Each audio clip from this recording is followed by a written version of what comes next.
Évidemment, j'ai jonglé beaucoup hier avec l'idée de modifier le message qui était déjà tout prêt, parce que le message que je voulais vous présenter ce matin, tiré de la parole de Dieu, est certainement pas un message à propos du deuil. Par contre, en le relisant et en me posant la question, j'ai réalisé que ce message, sans le savoir, sans l'avoir prévu comme ça, touchait à des choses que Rob avait vraiment beaucoup à cœur. Si vous connaissez Rob, vous savez que Rob détestait la mentalité qui est trop présente souvent dans nos églises de nous contre eux, les chrétiens contre le monde. Rob avait ça en horreur. Rob était tellement passionné de la mission de Dieu pour tous les hommes et les femmes créés à son image et avait un cœur débordant pour les gens qui ne lui ressemblaient pas. Et une passion qu'il a aussi transmise à ses enfants. Caleb, qui actuellement est dans que vous avez vu sur la scène il y a quelques semaines déjà, qui est actuellement en train de faire un travail missionnaire auprès de gens qui vivent sur la réserve à Oka, des communautés autochtones, pour bâtir des ponts au lieu de les brûler. Donc, j'espère que le message de ce matin va lui rendre honneur parce que Rob avait le don de venir, de vouloir shaker l'Église quand il venait s'adresser à l'Église. Si je vous refais une mise en contexte de la lettre qu'on est en train de lire, on arrive vers la fin de notre série dans la deuxième lettre de Paul à Timothée.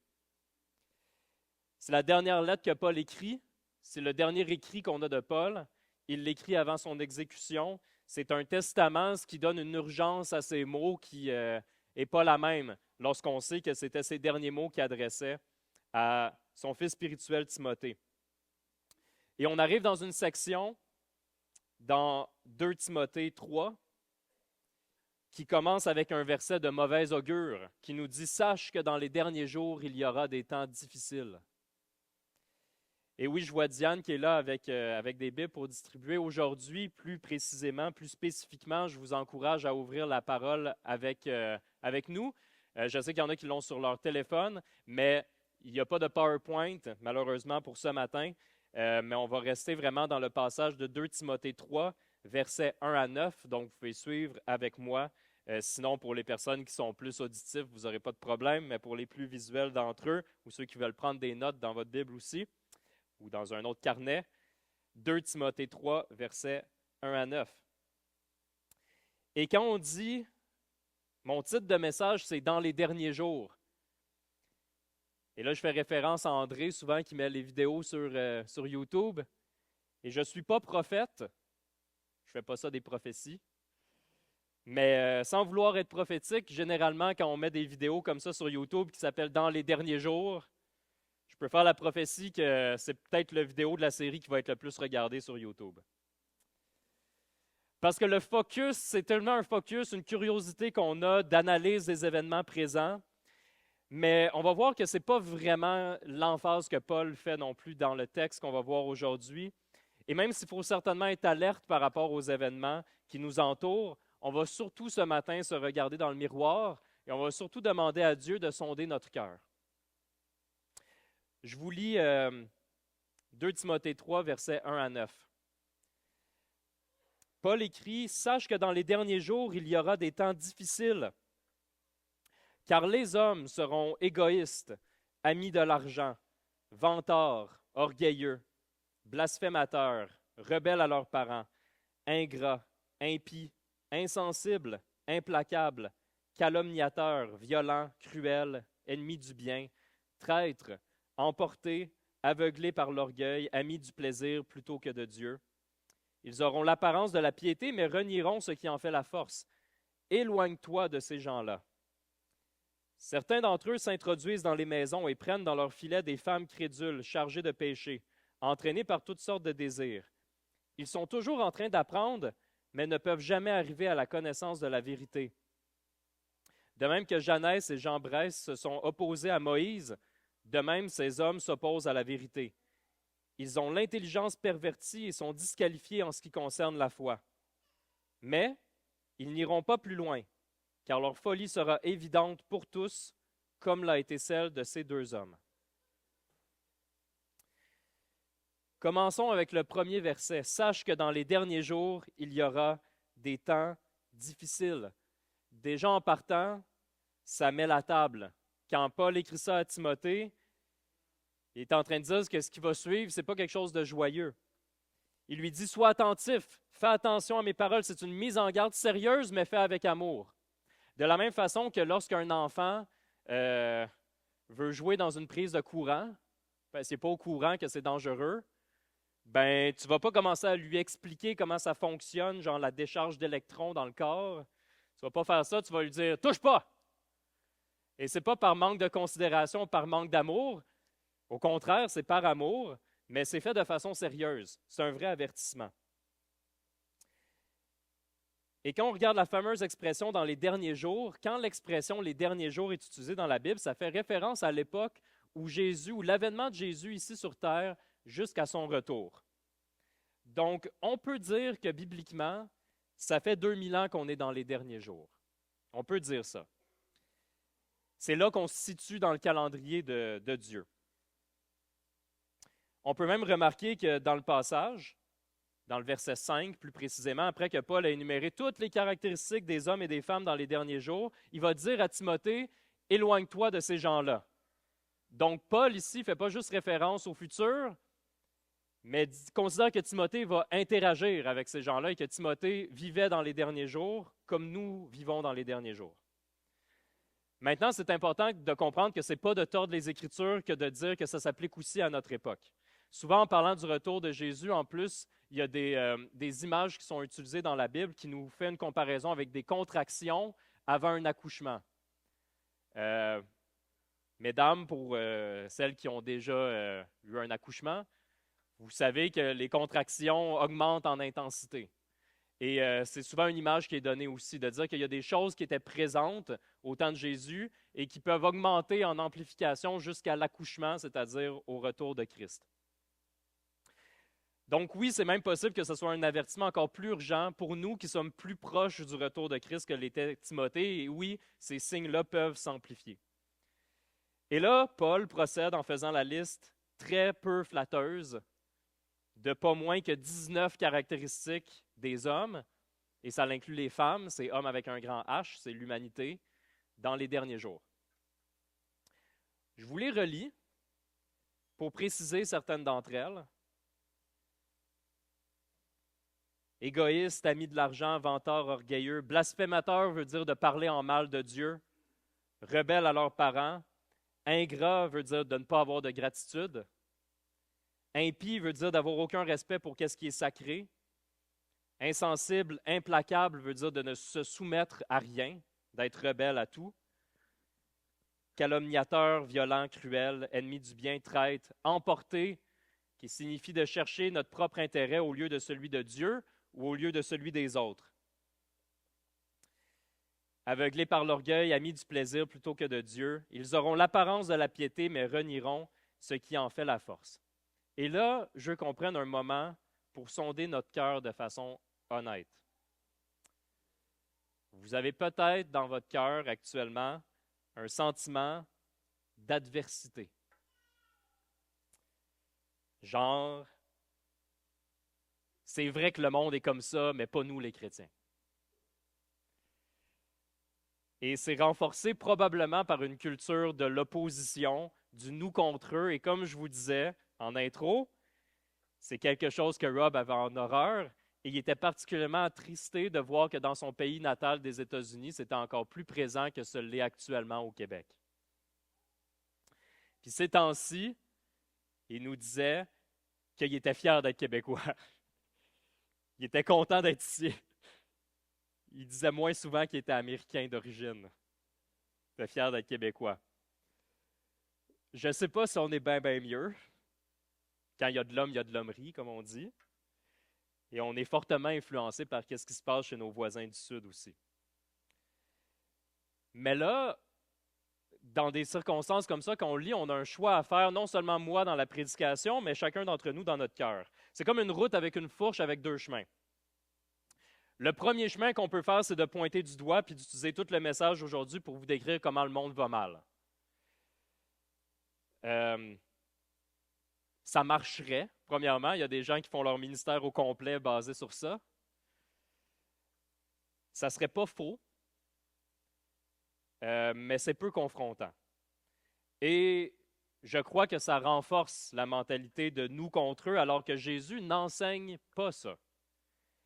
Jésus, et on peut le lire dans Jean 17, les versets 15 à 19, on a une prière extrêmement belle, extrêmement touchante de Jésus à son Père après le dernier repas. On la retrouve juste dans l'Évangile de Jean.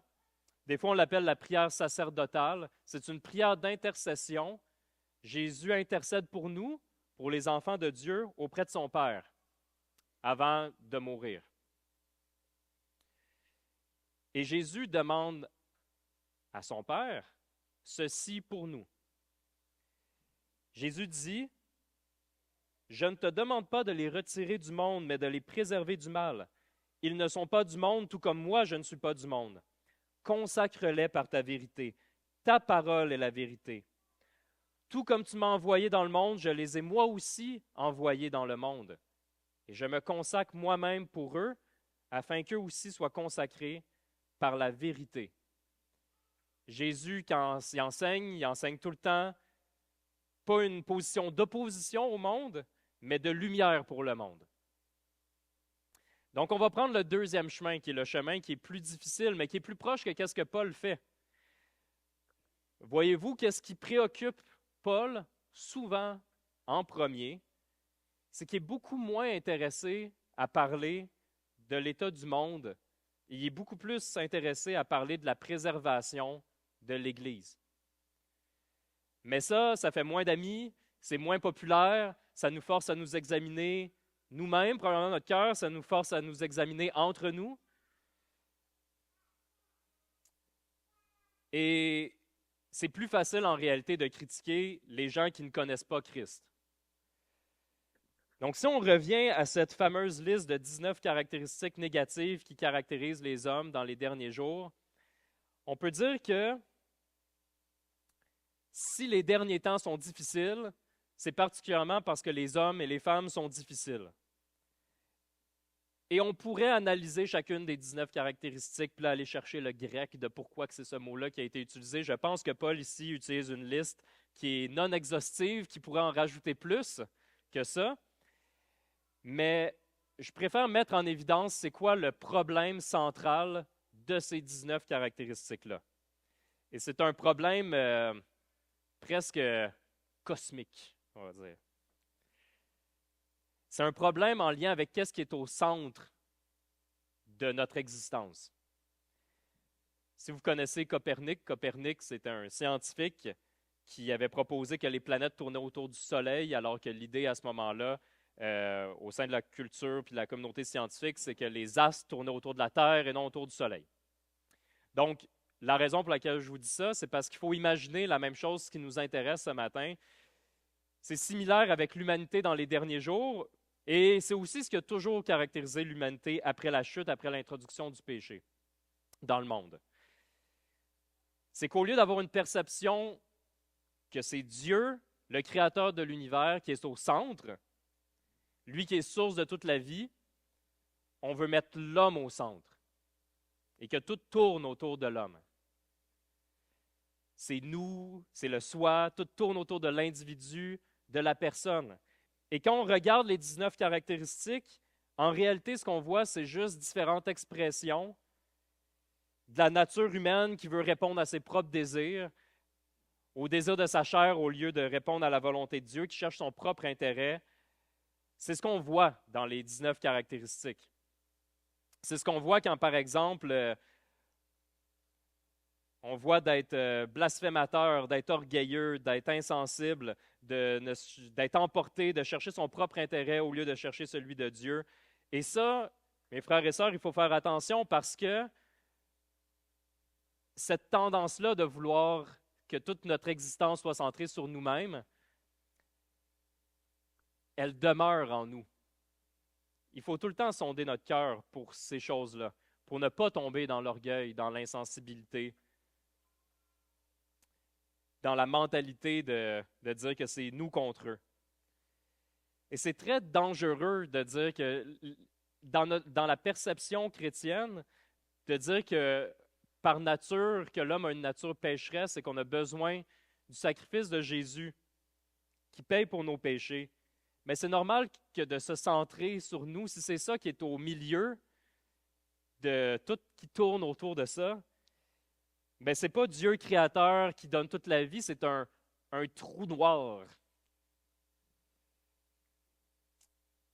Et ça ne peut pas bien aller dans nos vies si on est centré sur nous-mêmes, et c'est normal que ça ne puisse pas bien aller dans l'humanité si tout est centré sur l'homme. Je vais mettre l'emphase particulièrement sur la dernière caractéristique qu'on a vue. C'est celle qui m'a le plus amené à réfléchir parmi les caractéristiques. Ils auront l'apparence de la piété, mais renieront ce qui en fait la force. J'ai une question pour vous. La question, c'est qu'est-ce qui fait la force de la piété? Qu'est-ce qui est la puissance de notre foi? Qu'est-ce qui est la puissance de notre foi? Christ. Ah, j'ai entendu Christ, Jésus. Puis, si je vous lis dans Romains 1,16, on n'est pas obligé d'essayer de deviner c'est quoi la puissance de notre foi parce que vous l'avez noir sur blanc dans Romains 1,16. En effet, je n'ai pas honte de l'évangile de Christ. C'est la puissance de Dieu pour le salut de tout homme qui croit, du juif d'abord, mais aussi du non-juif. La puissance de Dieu est dans l'évangile de Christ. Donc, réfléchissons à ce que ça veut dire, de dire d'avoir l'apparence de la piété, mais de renier ce qui en fait la force. D'avoir l'apparence de la foi, mais de renier Christ. La puissance nous vient de l'évangile de Christ. Ça ne vient pas de nos arguments, ça ne vient pas de nos compétences, ça ne vient pas des beaux programmes qu'on pourrait mettre dans l'Église pour pouvoir accomplir la mission de Dieu. Ce ne sont pas des mauvaises choses, mais ce n'est pas là que réside la puissance. La puissance vient de Dieu et c'est lui le pilote. Donc, comment on peut avoir l'apparence de la foi, mais renier Jésus? Très facilement, en fait, je pense. Je vais commencer avec un exemple qui s'applique à chacun d'entre nous et qui nous demande de faire preuve de discernement. Dans les dernières années, les valeurs judéo-chrétiennes dans notre société ont été remises en question. Okay? Ils ont été prises pour acquis en Occident, puis maintenant, ils continuent d'être remises en question. Et à travers ça, il y a plusieurs personnalités connues de différents, ça peut être des politiciens, ça peut être des animateurs, ça peut être des créateurs de contenu sur YouTube, des personnalités connues qui se sont opposés à ces changements-là de valeurs. Donc, par exemple, ils étaient d'accord avec les valeurs plus traditionnelles et ils ont défendu les valeurs plus traditionnelles qui sont à la base de la société occidentale. Et pour beaucoup de chrétiens, en voyant des gens, des intellectuels, des gens connus qui défendaient ces valeurs-là, on s'est facilement dit, ou plusieurs se sont facilement dit, voici notre champion, notre championne qui va défendre le christianisme pour nous. Des gens intellectuels qui avaient des bons arguments, qui se sont dit, voilà des personnes qui se lèvent pour protéger les valeurs judéo-chrétiennes. Mais le résultat qu'on voit, c'est que pour plusieurs personnes dans la société, les chrétiens sont davantage connus pour leurs valeurs ou pour les choses à laquelle ils s'opposent. Et peut-être que pour certains, les chrétiens sont moins perçus par rapport au fait qu'ils sont chrétiens, c'est-à-dire attachés à Christ. Par exemple, je vous dis des valeurs qui sont des belles valeurs. Si je vous parle de l'importance de la famille, si je vous parle du soutien aux pauvres, si je vous parle de l'adhésion à l'idée qu'il existe des hommes et des femmes, ou à la responsabilité de l'éducation des enfants par les parents et non par l'État, vous seriez probablement d'accord avec ces valeurs-là, qui sont des valeurs traditionnelles qui trouvent leur source dans la Bible. Par contre, soyons avisés que toutes les valeurs que je vous ai nommées peuvent être partagées par plein d'autres personnes qui sont d'accord avec ces valeurs, mais qui renient Christ.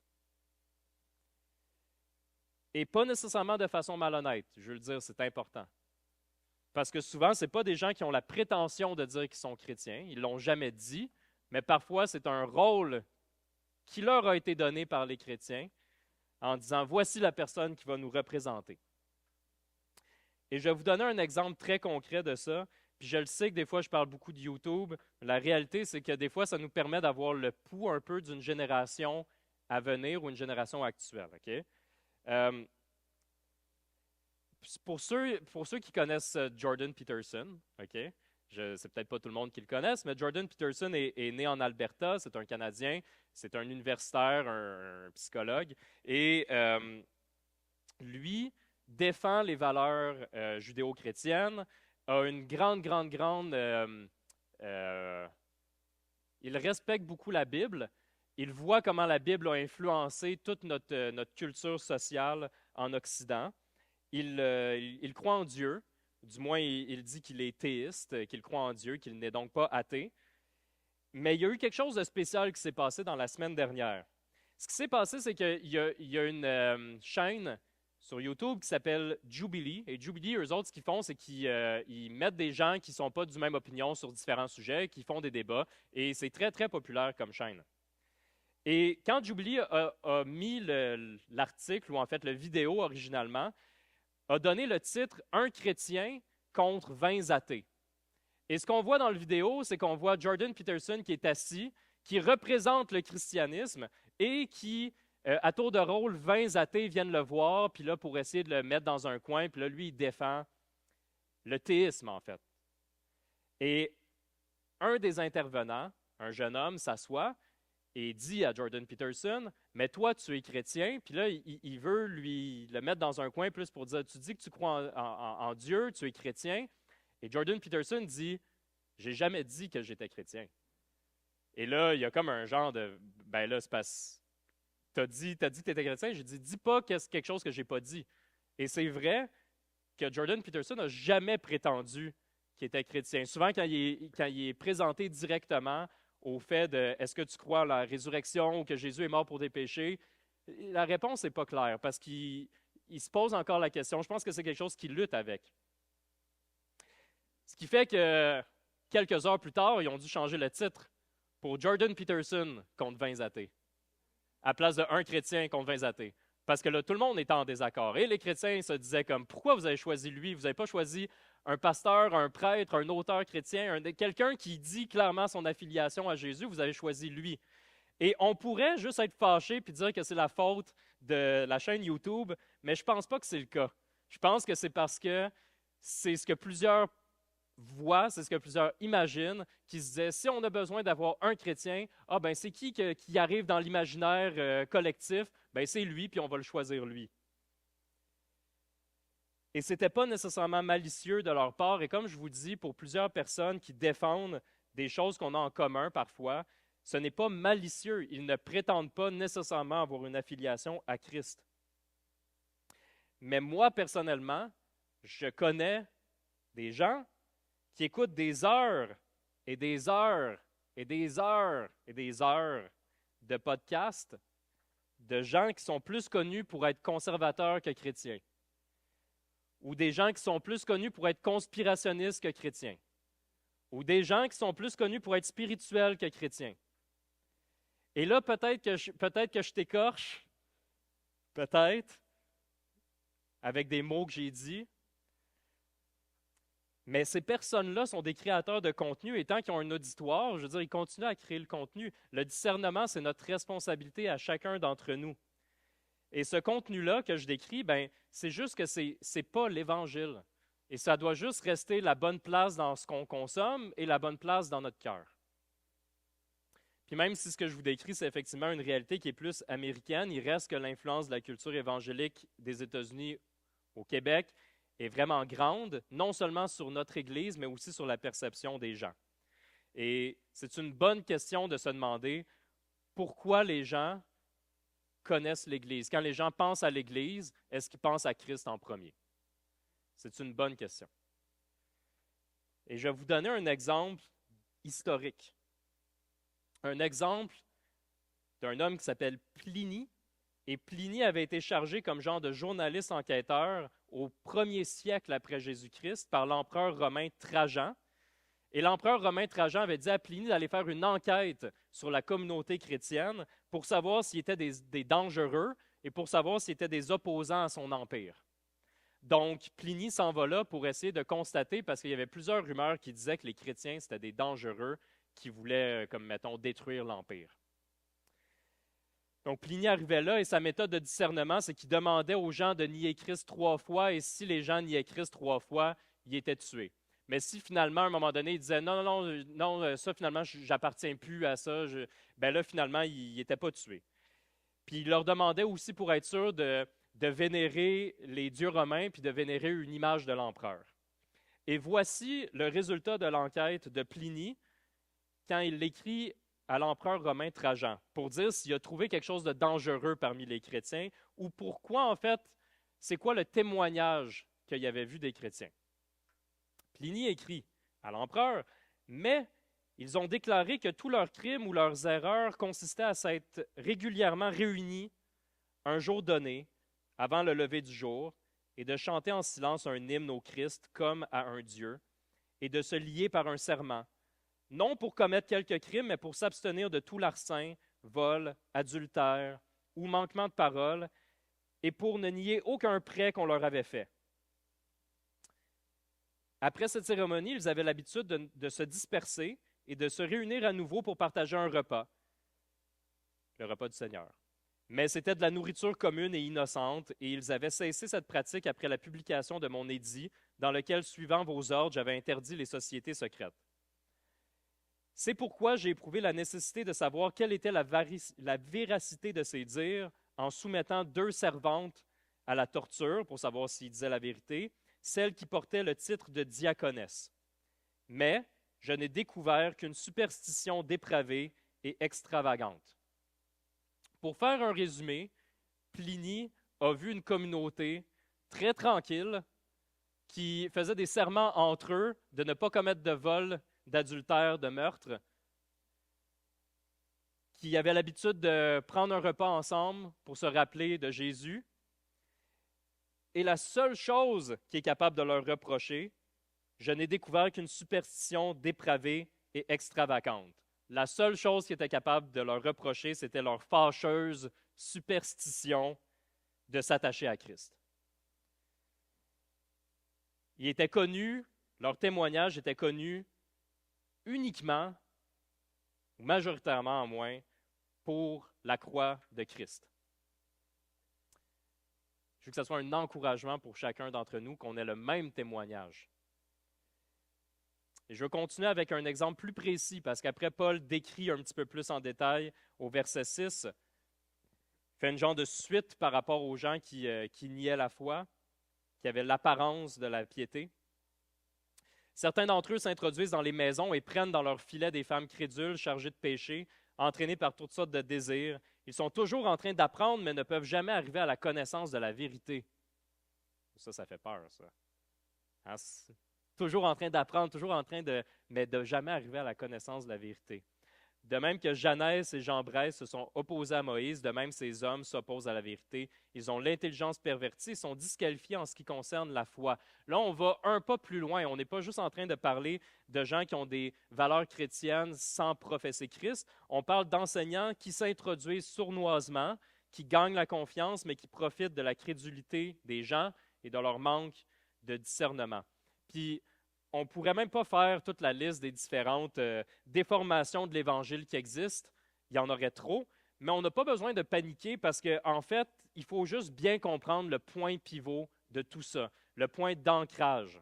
Et le point pivot de tout ça, c'est toujours le même, puis c'est tout le temps Jésus. Lorsqu'il y a des faux enseignements, c'est tout le temps pour déformer qui est Christ. Que plusieurs mouvements de spiritualité, de religion veulent s'approprier Christ, mais dire quelque chose que Christ n'a jamais dit de lui-même. Et si on connaît Christ, on demeure en lui et il demeure en nous. Alors ça veut dire, parce que là on a l'idée, l'image d'avoir des gens qui s'introduisent dans les maisons. À ce moment-là, c'était par la porte. Maintenant, souvent, c'est par notre ordinateur, ou par notre télé, ou par les livres qu'on lit. Donc, si quelqu'un prétend que Jésus, c'est une créature de Dieu, mais que ce n'est pas Dieu, ben, tu fermes la porte.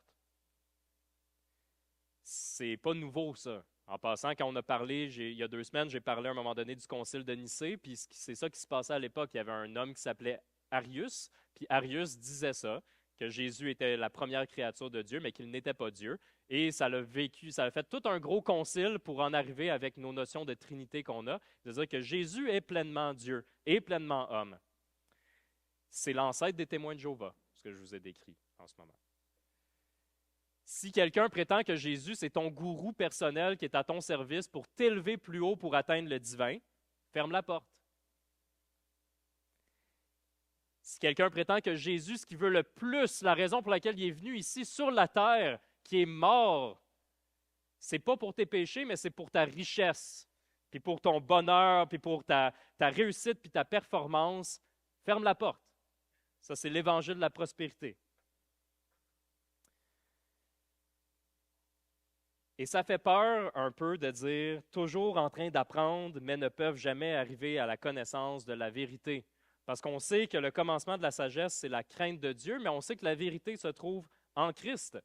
On n'a pas besoin de paniquer. Si on a une bonne christologie, qu'on comprend qui est Christ et qu'est-ce que Christ dit de lui-même, on ne peut pas s'égarer de la vérité. Mais pour les curieux ou les intellos, ça peut être aussi un bon avertissement parce que c'est possible de gagner en connaissance, mais ça ne veut pas dire de gagner en expérience. Ça ne veut pas dire de l'appliquer.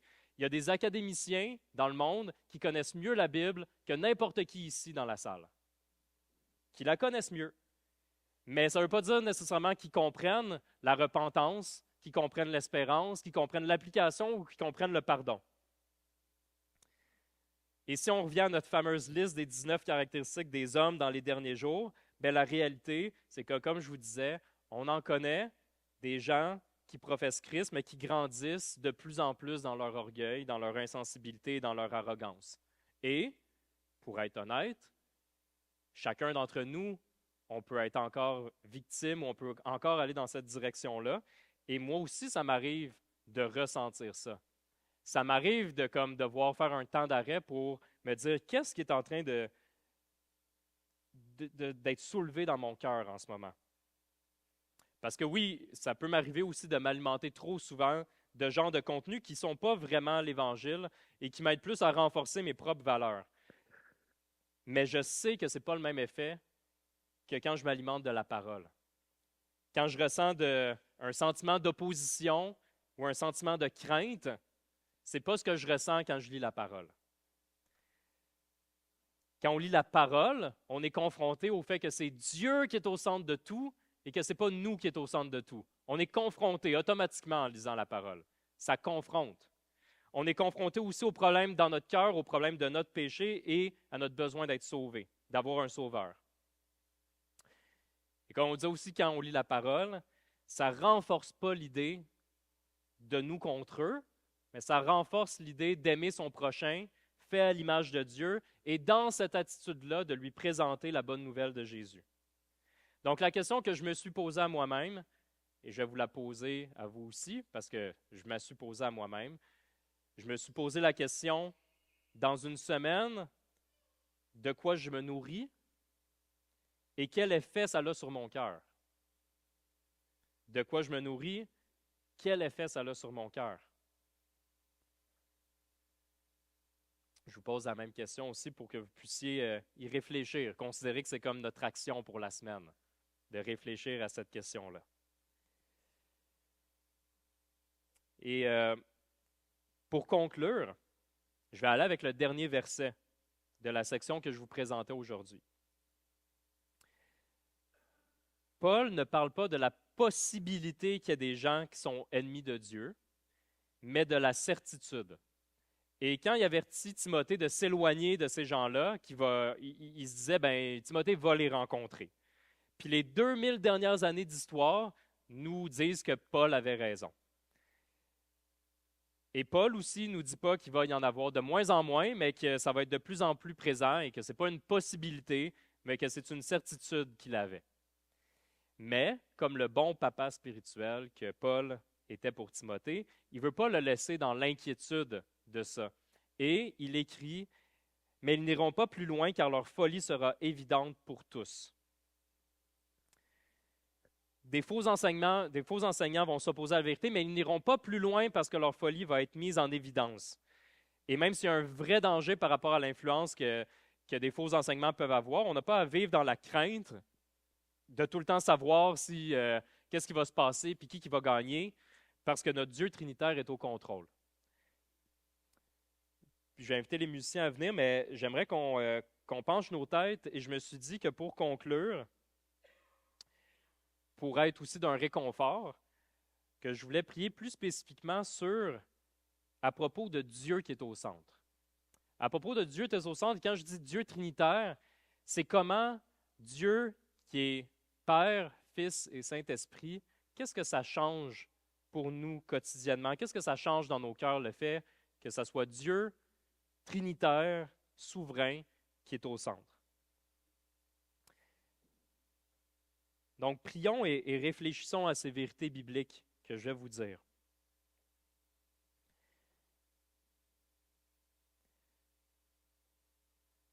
Oui, Seigneur, on croit que tu es un Dieu unique, le seul Dieu, et qui se manifeste en 3 personnes, Seigneur. Et quel réconfort de savoir que Dieu est souverain en toutes choses, que c'est Dieu qui établit les limites. Quel réconfort de savoir qu'il y a une date d'expiration sur le mensonge et la folie, et que c'est Dieu qui, dans sa parfaite sagesse et sa connaissance totale de tout, établit cette limite-là, cette date d'expiration.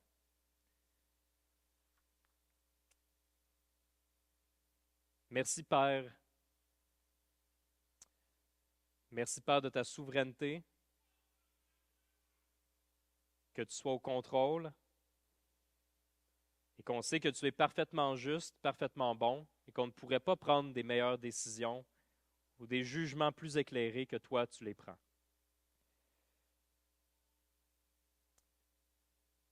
Merci aussi parce qu'on a le Fils.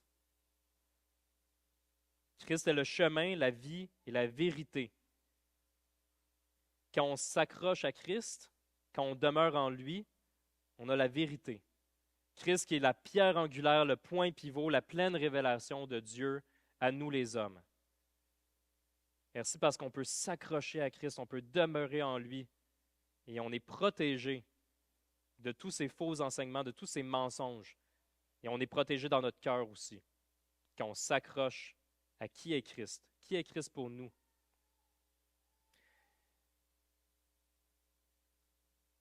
Et aussi, on vit, chaque enfant de Dieu a le consolateur en lui qui est envoyé pour résider dans nos cœurs. D'avoir l'Esprit Saint dont la volonté est toujours en accord avec le Père et le Fils.